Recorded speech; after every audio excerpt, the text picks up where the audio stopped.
RTC right మంత్రులతో కార్మిక JAC చర్చలు సఫలం. 11% పీఆర్సీకి ప్రభుత్వం ఓకే.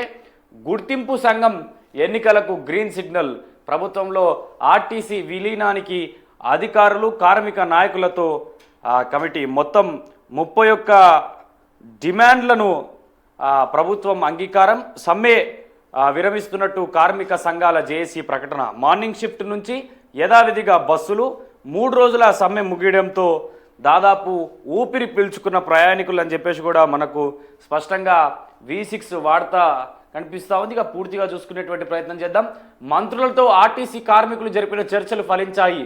ప్రధాన డిమాండ్లకు సర్కారు ఓకే చెప్పడంతో సమ్మె విరమిస్తున్నట్టు శుక్రవారం అర్ధరాత్రి కార్మిక సంఘాల జేఏసీ ప్రకటించింది. దీంతో శుక్రవారం ఉదయం షిఫ్ట్ నుంచి బస్సులన్నీ యథావిధిగా రోడ్డెక్కాయి. 3 రోజుల సమ్మెకు ఎట్టకేలకు ముగింపు పలకడంతో ప్రయాణికులు ఊపిరి పీల్చుకున్నారు. సెక్రటేరియట్ వేదికగా శుక్రవారం ఉదయం 11 గంటల నుంచి లంచ్ వరకు అధికారులతో, ఆ తర్వాత అర్ధరాత్రి 12 గంటల వరకు మంత్రులతో 2 దశల్లో సుమారు 13 గంటల పాటు జేఏసీ నేతలు చర్చ జరిపారు.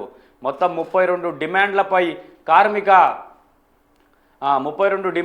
కార్మిక నేతలు పట్టుబట్టగా ప్రధానంగా ప్రభుత్వంలో ఆర్టీసీ విలీనం, ఎలక్ట్రిక్ బస్సుల నిర్వహణ, వేతన సవరణ, యూనియన్లకు అనుమతి తదితర 4-5 అంశాలపై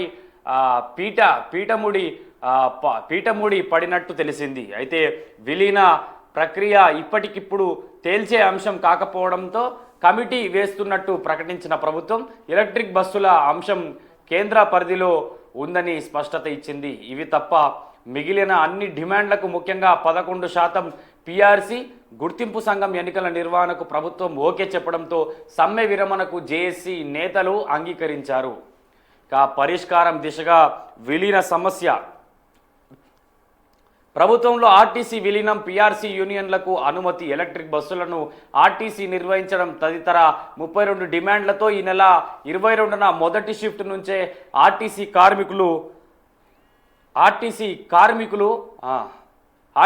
కార్మికులు సమ్మెలోకి వెళ్లారు. గురువారం నర్సంపేట డిపోకు చెందిన డ్రైవర్ శంకర్ గౌడ్ ఆత్మహత్య చేసుకోవడంతో అప్రమత్తమైన సీఎం రేవంత్ రెడ్డి గురువారం జరిగిన కేబినెట్ మీటింగ్లో ఆర్టీసీ కార్మిక సంఘాల జేఏసీతో చర్చల కోసం ప్రత్యేకంగా మంత్రుల కమిటీని నియమించారు. ఈ క్రమంలో సెక్రటేరియట్లో శుక్రవారం ఉదయం 11 గంటల 30 నిమిషాల నుంచి ప్రభుత్వం నియమించిన అధికారుల కమిటీతో జేఏసీ నేతలు ముందుగా చర్చలు జరిపారు. లంచ్ బ్రేక్ వరకు సాగిన చర్చల్లో ఐఏఎస్ అధికారుల ముందు జేఏసీ నేతలు తమ డిమాండ్లను ఉంచారు. అనంతరం సాయంత్రం 4 గంటల నుంచి డిప్యూటీ సీఎం బట్టి విక్రమార్క అధ్యక్షన ఆయన ఛాంబర్లోనే జేఏసీ నేతలు సమావేశమయ్యారు. ఈ చర్చల్లో మంత్రులు శ్రీధర్ బాబు, పొన్నం ప్రభాకర్, వివేక్ వెంకటస్వామి, అడ్లూరి లక్ష్మణ్ కుమార్తో పాటు chief secretary Ramakrishna Rao, senior IAS అధికారులు వికాస్ రాజ్, దానా కిషోర్, సందీప్ కుమార్, సుల్తానియా తదితరులు ఉన్నారని చెప్పేసి తర్వాత అంబేద్కర్ భవన్లో మీడియా ప్రకటన ఇచ్చారు రాత్రి 12 గంటలకు. ఇక ఎటకేలకు దాదాపు 2019 నుంచి ఇప్పటి వరకు ఆర్టీసీ కార్మికులు వాళ్ళ పీఆర్సీల పైన కొట్లాడుతూ ఉంటే ఎట్టకేలకు ఒకరి బలవన్ మరణం తర్వాత, ఒకరి ప్రాణం తీసుకున్న తర్వాత ప్రభుత్వం ఇవాళ వాళ్ళ డిమాండ్లను పరిష్కరించింది. అంటే మా ప్రజలు ఎన్నుకున్న తర్వాత ప్రజలకు ఇచ్చినటువంటి హామీ నెరవేర్చుకోవాలంటే ఎవడో ఒకడు బలవనం మరణం చేసుకుంటేనే ప్రభుత్వం రెస్పాన్స్ ఇచ్చేటట్టున్నది. లాస్ట్కు ఇవాళ శంకర్ గౌడ్ గారి త్యాగం ఆర్టీసీలో వీళ్ళకు ఈరోజు దక్కింది. లేకపోతే ఇంకో 4-5 రోజులు కొనసాగుతుండొచ్చు మరి సమ్మె. బీఆర్ఎస్ నాయకులేమో శంకర్ గౌడ్ మరణం కాంగ్రెస్దే, ఉసురు కాంగ్రెస్కే తలుగుతుంది అంటారు. 2019లో ఉన్నప్పుడు వాళ్ళ సమ్మెకు దిగినప్పుడు ప్రభుత్వంలో ఉన్నది బీఆర్ఎస్ పార్టీ నాయకులు.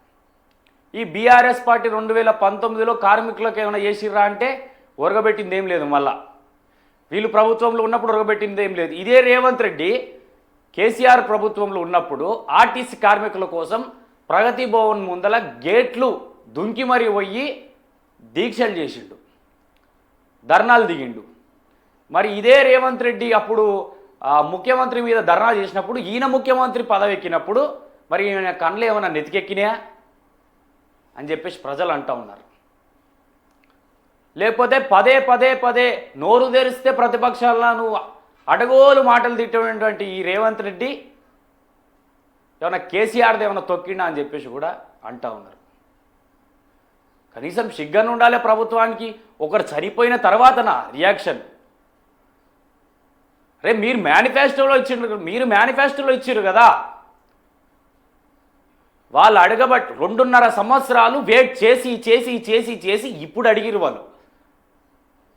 ఏం గందరగోళ వాతావరణం నిన్న నర్సంపేటలో. ఒక కేంద్ర మంత్రి దిగొచ్చి అంతసేపు కూర్చొని అంత పెద్ద ధర్నా అంటే ఏం ప్రభుత్వం ఇది? ఉముస్తా ఉన్నారు బయట పోతే జనాలు. ఇంతగనమా? మరి ఇంత ఘోరమా? మరి శివాలతో రాజకీయాల? ఆయన 22 ఏళ్ల పాటు 25 ఏళ్ల పాటు అక్కడ సేవలు చేసిండు. ఆర్టీసీ డిపోకు మేము మృతదేహాన్ని తీసుకుపోయి వాళ్ళకి 5 నిమిషాలు అక్కడ ఉంచి అది మా సెంటిమెంట్ అంటే కూడా రేపు పోలీసు వాళ్ళు ఏం డ్రామా క్రియేట్ చేసిర్రు.